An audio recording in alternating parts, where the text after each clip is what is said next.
Se préparer à une séance de répétition. Marie Mingès, accompagnée de Jackie Catu, peaufine son prochain spectacle à la Maison des Métallos. Cet établissement culturel de la ville de Paris, inauguré en novembre 2007, après 2 ans de rénovation, offre aux artistes associés de vastes espaces de création, studios, salles de spectacle, un partenariat de 3 ans dans des conditions privilégiées. Il y a une confiance mutuelle, un accompagnement quotidien. J'ai toute la liberté pour faire ce que je veux.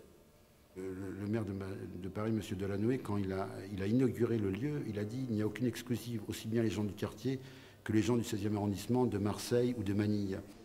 Une ouverture qui se traduit notamment par des activités en direction du quartier, car la Maison des Métallos se donne pour mission de relier préoccupations artistiques et vie sociale. On s'exprime à travers des programmes artistiques, mais aussi des rencontres, des ateliers, toutes sortes d'activités, des réflexions, peut-être un jour des publications.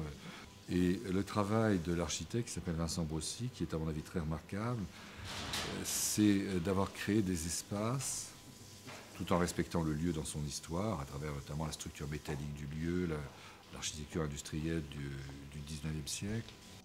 C'est en 1881 que furent édifiés les bâtiments.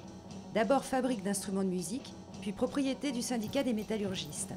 1937 marque alors le début d'un fort engagement politique et social. L'activité était très intense au niveau culturel, puisque dans ce lieu, quand vous rentriez à gauche, vous aviez la librairie, mais c'est aussi des lieux de rencontre au retour de manifs. C'était les grands événements comme 68 ou la Libération, où on dansait, il y avait des bals populaires. Beaucoup de gens se retrouvaient et compris faisaient la fête. Un esprit que perpétue aujourd'hui la Maison des Métallos dans sa philosophie culturelle. Musique.